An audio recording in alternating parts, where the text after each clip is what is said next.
Preliminary estimates from the UK Office of National Statistics suggest that the UK economy dipped back into recession in the first quarter of 2012, with a real GDP contraction of 0.2% quarter-on-quarter after a contraction of 0.3% in the previous quarter.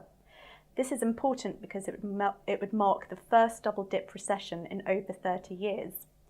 The estimates suggest that the downturn was driven by contractions in the construction sector as well as industrial output, although the services sector did manage anemic growth of 0.1% quarter-on-quarter.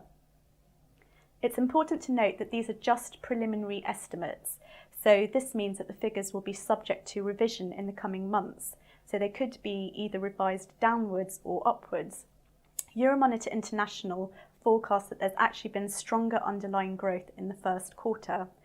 So trade surveys suggest that business sentiment has improved from a year earlier, and we've also seen the unemployment rate dip from 8.4% to 8.3% in the 3 months leading up to February 2012. And in comparison to the recession in 2008-9, where we saw 5 consecutive quarters of negative GDP growth with much more of a severe contraction than these figures are suggesting, the economy is generally in a stronger position overall, albeit very fragile.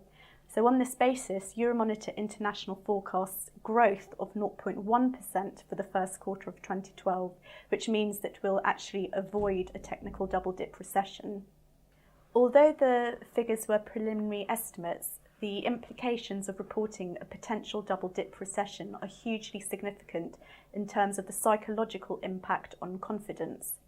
So for the government, it's very bad news at a time where it's trying to push through already unpopular austerity measures at a time of no growth. It will also impact investor confidence, and businesses may put on hold their plans to expand, which could also have an implication for job creation. But the biggest impact will be on consumer confidence in terms of the implications and the impact on the consumer psyche.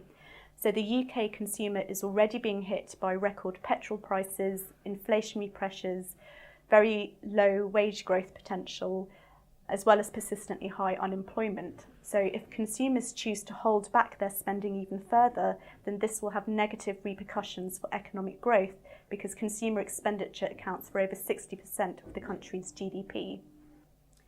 Although Euromonitor International predicts that we'll avoid a double-dip recession in 2012, the outlook for the remainder of the year still remains very bleak. So apart from the downside risks that are already facing consumers, the sovereign debt crisis in the Eurozone will also pose a considerable risk should contagions spread further to larger economies such as Spain. And we're also seeing that global oil prices are currently elevated because of the ongoing tensions in the Middle East.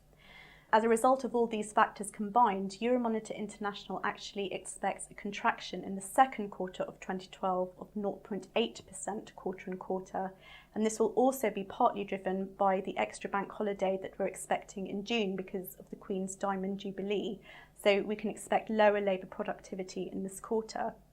In the third quarter, one-off factors such as the London Olympics will result in a temporary boost to economic growth, so we can expect GDP growth of 0.9% quarter-on-quarter.